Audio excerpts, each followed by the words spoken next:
오늘은 하나님을 안다는 것이 무엇인지를 한번 구체적으로 나눠보고자 합니다. 그래서 우리 저번 주 말씀은요, 어떤 말씀이 있었는지 한번 되짚어 보게 되면, 다윗이 이제는 참 어찌 보면 어려운 상황을 직면하게 됩니다. 정말 미친 척하는 침을 흘리면서 미친 척하게 되는 상황까지, 최악의 상황을 겪게 되는데, 그 최악의 상황을 겪고 나서 다윗이 시편 34편을 통해서 이렇게 고백하죠. 여호와께 피하는 자가 복이 있다. 이런 고백을 하면서 저번 주 말씀이 스토리가 이제 마무리가 되었는데, 그러면 오늘은 죄송합니다. 오늘은 어떤 이야기로 시작을 하게 되는가 봤더니, 다윗이 아둘람 굴이라는 곳으로 도망했다 합니다. 그래서 그의 형제들과 그 아버지와 그 가족들이 다 이 다윗을 찾아오게 되죠. 왜냐하면 다윗이 어떻게 보면 사울 왕에게 쫓겼고 어떻게 보면 반역자 집안이었기 때문에 다윗뿐만 아니라 다윗의 그 가족들도 힘든 상황을 겪게 되었다라는 것이죠. 그러고 나서 그 아둘람 굴로 다윗의 가족들뿐만 아니라 여러 사람들이 모이게 되는데, 어떤 사람들이 모이게 되는가? 오늘 2절을 봤더니 환난당한 모든 자와 빚진 모든 자와 마음이 원통한 자가 다 그에게로 모였고 그는 그들의 우두머리가 되었는데 라고 이야기를 합니다. 다윗이 이제 모든 것들을 내려놓고 하나님께 의지했을 때, 내 힘으로 하고자 하는 그런 모든 노력들, 모든 힘쓰는 일들, 자기가 가진 그 지혜로 자기가 그 모든 일들을 해결하겠다라는 것들을 포기하고 나자마자 어떤 일이 벌어지는가? 다윗에게 사람들이 모이기 시작했다라는 것입니다. 그런데 어떤 사람들이 모였냐? 방금 이야기했듯이 환난당한 자, 빚진 자, 그리고 마음이 원통한 자가 다윗에게 모였다라고 이야기를 합니다.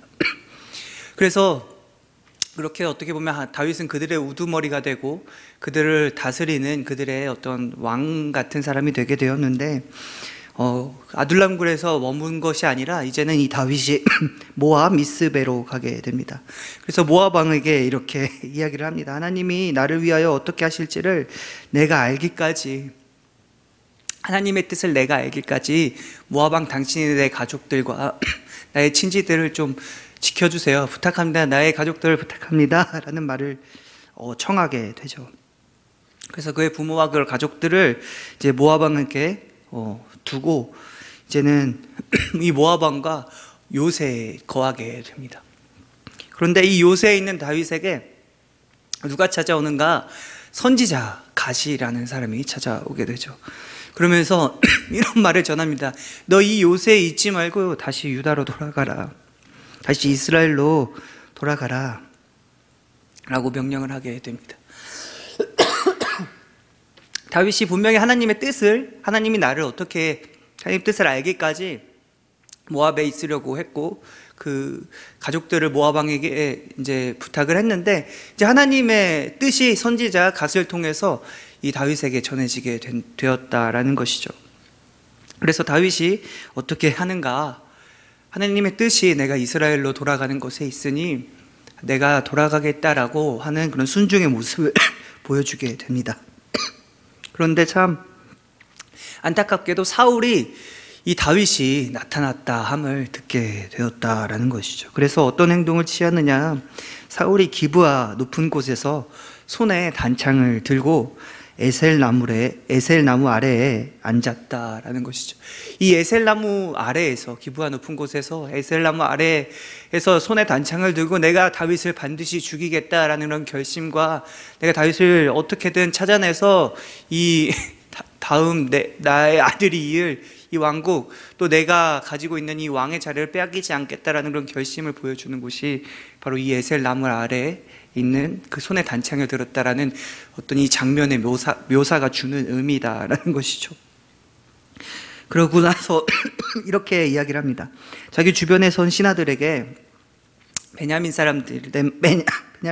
지파였던 것 같습니다. 이 베냐민 사람들아 들으라. 이 이새의 아들이 너희에게 각기 밭과 포도원을 주며 너희를 천부장 백부장을 삼겠느냐.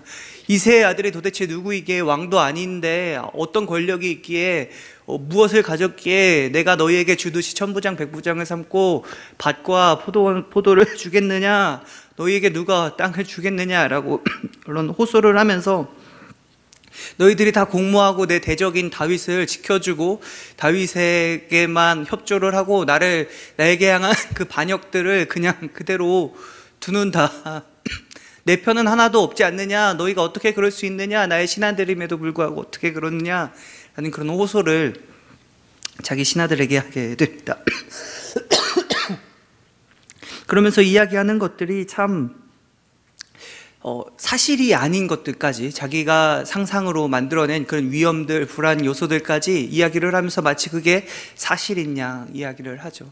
요나단이 자기를 죽이려 한다는 거, 다윗이 자기를 죽이려 한다라고 이야기를 하면서 터무니없는 소리를 하게 됩니다. 그런데 그 이야기를 듣고 한 기회주의자가 등장을 하게 되죠. 아, 지금이구나. 내가 지금 등장을 해서 이 권력에 편승을 할 수 있겠구나. 그렇게 생각한 한 사람이 등장을 하게 되는데 그게 저번 주에 제가 의미심장하다라고 했던 한 사람입니다. 그게 누구냐면 에돔 사람 도액이 등장을 하게 됩니다. 아히멜렉이 다윗에게 떡과 골리앗의 칼을 줄 때 그곳에 누가 있었느냐? 사울의 신하 중에 도액이 있었다라고 저번 주 본문에서 적혀 있었는데 그 도액이 드디어 오늘 본문에 등장을 하게 됩니다. 그래서 그때 있었던 일을 사울 왕에게 고하게 되죠. 그래서 이 사울 왕의 그 이야기를 듣고 오늘 본문에는 없지만 이 아히멜렉을 부르게 됩니다. 그래서 아히멜렉이 사울 왕을 찾아와서 자기도 아마 어떻게 될지 어떤 일들을 무엇을 요구할지 이 아히멜렉도 다 알았기 때문에 자기의 무죄함을 성토합니다. 나는 죄가 없습니다. 다윗이 도대체 당신의 사위이고 다윗만큼 이 나라에 당신에게 충실한 사람이 없고 다윗이 한 모든 것들이 사실은 당신을 위한 것이었다. 다윗이 사울 당신을 죽이려고 하는 일은 없었다. 그리고 그 모든 일들 가운데 사실 나와 다윗은 아무런 관련이 없다. 그러니까 나에게 죄를 묻지 말아달라 라고 사울에게 이렇게 간청을 하게 되는데 사울은 그것들을 무시하고 이 아히멜렉 제사장이었죠. 이 제사장들을 죽이라고 명령을 합니다. 진멸하라고 이야기를 하는데 이 사울의 신하들이 이 아히멜렉과 제사장들을 죽이기를 꺼려합니다. 왜 그랬을까요? 이 제사장들은 거룩한 사람들이었다라는 것이죠. 하나님이 선별한 사람들이었고 하나님이 세우신 사람들이었다라는 그런 인식이 있었기 때문에 이 신하들은 죽이지 못했다라는 것이죠. 아무도 왕의 명령이었음에도 불구하고 아무도 따르지 않았다라는 것입니다. 그런데 그 이야기를 듣고 도액이 이 아히멜렉과 놉을 찾아가서 이 제사장들을 다 죽이게 됩니다. 학살이 벌어지게 되죠. 그런데 그 와중에 한 사람이 살아남게 됩니다.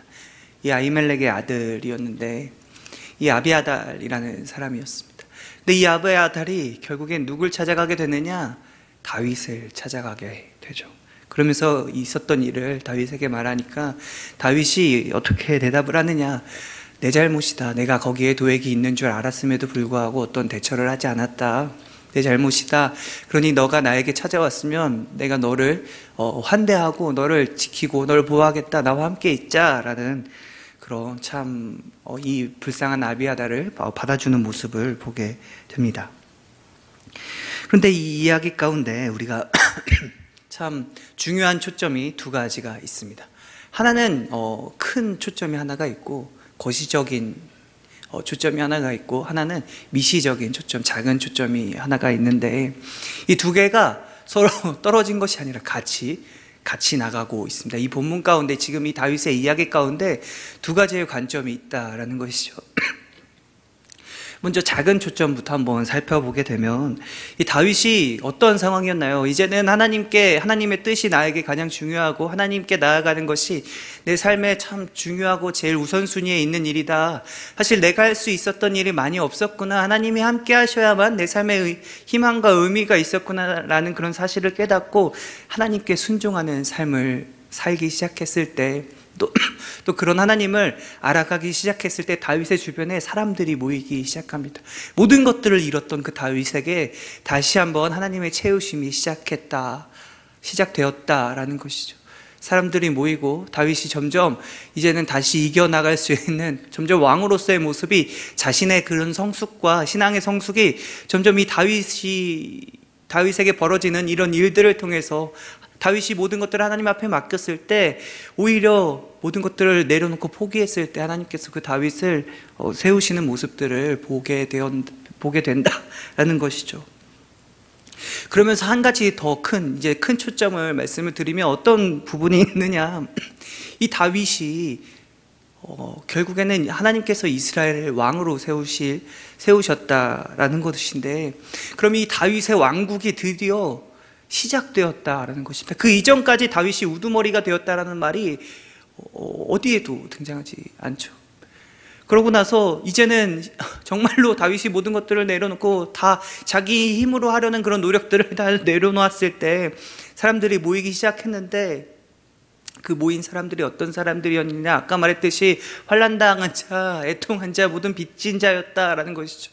참 어렵고 힘든 사람들이다라는 것이에요. 근데 그 사람들을 통해서 다윗의 왕국이 시작되었다라는 것입니다. 여러분, 이 다윗이 사실은 드러내고자 했던 것이, 다윗 왕국이, 이 다윗 왕이 예표하고자 하는 것, 미리 보여주고 알려주고자 했던 것이 누구냐면 결국에 예수님이다라는 것이죠. 예수님께서 이루실 그 왕국과 예수님이 다스리는 그 나라가 어떤 나라인지, 그 국민들은 누구인지, 누가 모이게 되는지를 이 다윗 왕국을 통해서 성경이 증거를 하고 있는데, 이 다윗 왕국, 예수님의 나라를 드러내고자 했던 이 다윗 왕국의 처음을 살펴보면 누가 모이게 되었는가? 환난당하고 모든 빚진 자, 힘들고 애통한 자가 모였다라는 것입니다. 여러분, 우리도 마찬가지다라는 것이죠. 그렇게 하나님의 왕국이, 다윗의 왕국이 시작되게 되었습니다. 근데 이게 어떻게 왕국으로서 시작되게 되었는가? 오늘 말씀 사울과 다윗을 다시 한번 비교해 보면 알게 되는데, 이제 사울은 처음에 사무엘 선지자를 잃게 되죠. 선지자를 잃게 됩니다. 그러고 나서 지금 자기가 이 다윗을 죽이려고 했던 것, 다윗을 잡고자 어떤 일을 벌이느냐, 제사장들을 다 죽이게 됩니다. 결국 자기의 손으로 제사장을 또 잃게 되겠죠. 그리고 마지막에 어떻게 되는가, 결국엔 자신의 손으로 자기가 자살을 하면서 자신의 생명, 그리고 자신의 왕위까지 다 빼앗기게 되는데, 그런데 다윗은 오늘 본문 말씀을 살펴보면 하나님의 뜻을 구할 때 선지자 갓이라는 하나님의 그 선지자를 얻게 되고, 또 이 아비아달이라는 아히멜렉의 아들 제사장을 얻게 된다라는 것이죠. 지금 나오는 이 인물들이 나중에 다윗 왕국에서 정말 주요한 역할을 하게 됩니다. 그리고 마지막으로 다윗 자신이 왕으로서 온전히 서간다라는 것이죠. 이게 참 하나님이 생각하시는 어떤 계획들이었고, 이것이 참 하나님께서 이루시려고 했던 일이다라는 것입니다. 그러면 이 다윗은 어떤 참 많은 일들을 겪었고, 힘든 일들을 겪었고, 정말 이제는 다시 하나님 앞에 회복되고 하나님께 모든 것들을 맡기면서 점점 하나님의 그 채우심과 정말 자신이 왕으로서의 그 정체성, 왕으로서의 능력, 실력, 모든 것들을 갖춰 나가는 것만 같습니다. 그런데 참 이 이야기 가운데 중요한 것은 무엇인가?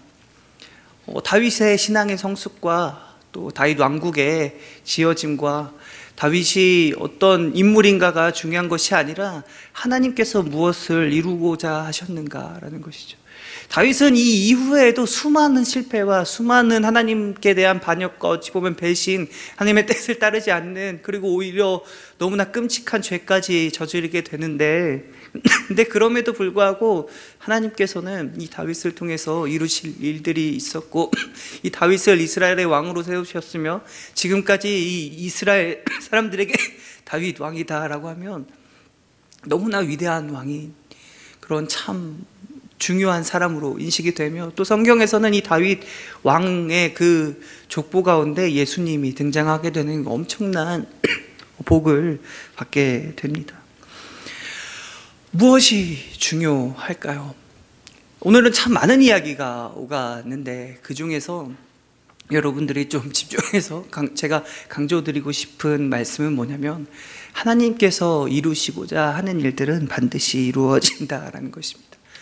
우리가 하나님의 자녀로서 우리가 하나님과 함께하고 예수님께서 우리를 구원하셨고 우리의 모든 것들을 치유하시고 인도하시고 우리를 회복시키신다라는 그런 믿음이 우리에게 있어야 하는데, 또 우리가 예수님처럼 살아가야 하고 예수님께서 우리가 명령하신 그 모든 것들을 우리가 지키면서 살아가야 하는데 우리는 참 그러지 못한다라는 것입니다. 저번 주에 말씀했듯이 현실이 우리의 앞에 있기 때문입니다. 다윗도 마찬가지였다라는 것이죠. 다윗이 그런 힘든 아픔들을 겪었던 이유는 그 현실 가운데 누구보다 현실을 잘 파악했기에 그것들을 내 앞에 주어진 그 현실들을 극복하기 위해 수많은 노력들을 했음에도 불구하고 그런 일을 겪었다라는 것입니다. 그런데 참 그렇게 현실을 따라가다 보면 하나님의 뜻에 반대되는 일들을 우리가 너무나 많이 저지르게 되고 하나님의 뜻이 아닌 일들을 하게 됩니다. 근데 어느 순간 그런 모든 참 포기할 수밖에 없는 순간을 마주하면서 우리는 하나님을 알게 되죠. 하나님의 함께 하심과 하나님께 나에게 무엇을 주셨는지, 하나님이 내 삶에 무엇을 이루어 가시는지를 우리는 알게 된다라는 것입니다. 그래서 오늘 말씀의 제목처럼 하나님을 안다라는 것의 의미가 정말 내가 그냥 지식적으로 아는 것이 아니라 내 삶에 있는 구원을 통해서, 내 삶에 주어지는 은혜들을 통해서, 내 삶에 있는 정말로 실감되는 그런 경험들을 통해서 하나님을 알아간다라는 것이죠. 그것이 있을 때 우리가 하나님을 안다라고 할 수 있는데, 그럼 그 경험들을 통해서 저에게 주어지는 가장 큰 주요한 메시지는 무엇이냐면, 내가 어떻든 간에 내가 얼마나 잘났든지 아니면 내가 얼마나 부족하든지 내가 무엇을 하든지 간에 나의 어떤 행동과 나의 무지함과 나의 반역과 나의 배신으로 인하여 하나님이 이루실 일이 이루어지지 않는 것은 아니다라는 것입니다. 신실하신 하나님이라는 우리 많은 교회에서 사용하는 단어가 있습니다. 하나님께서는 말씀하신 것, 하나님 우리에게 약속하신 것을 반드시 지키시는 분이다 라는 뜻이죠. 여러분, 하나님께서 우리에게 무엇을 약속해 주셨습니까? 하나님께서 다윗에게 무엇을 약속해 주셨습니까? 다윗을 왕으로 세우겠다라고 말씀을 하셨고, 다윗은 사실 뭐 한 게 없습니다. 그냥 내가 살아가고자 했던 대로, 어찌 보면 다윗은 자기가 살아가고자 했던 대로 자신의 최선을 다해서 살았을 뿐일 수도 있었겠습니다.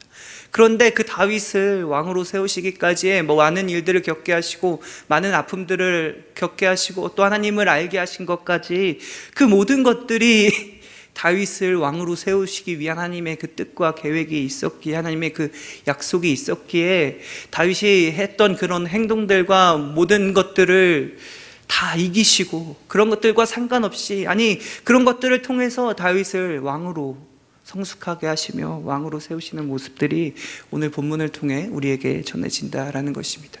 여러분, 그러면 우리는 어떻습니까? 여러분은 어떤 삶을 살아가고 있는 것 같습니까?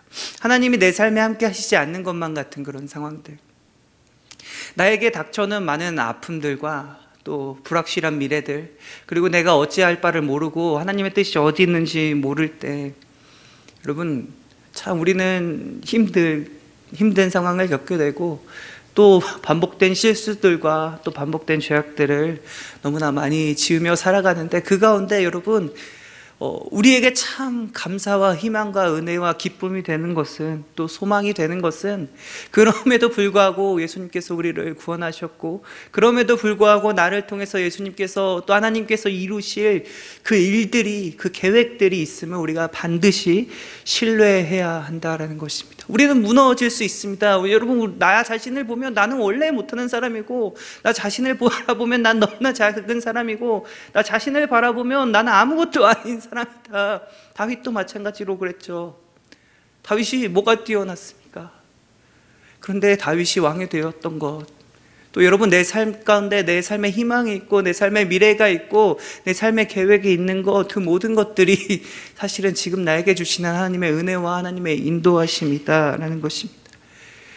다윗 왕국이 다윗이 예수님을 예표했던 것처럼 예수님께서 우리에게 약속하신 그 모든 일들이 여러분 내 삶 가운데 반드시 실감나게 일어날 것이라는 그 사실을, 하나님이 지금까지 나에게 무엇을 주셨고 또 나를 어떻게 생각하시며 내 삶을 어떻게 이루어가실지를 여러분, 여러분들의 삶을 통해서, 여러분들의 경험을 통해서, 여러분들의 그 아픔 가운데 하나님의 그 위로하심과 또 구원하심을 통해서 정말 하나님을 알아가시길, 그것을 통해서 정말 하나님을 안다는 것이 어떤 의미인지를 온전히 깨닫는 우리 청년부 되기를 간절히 소원합니다.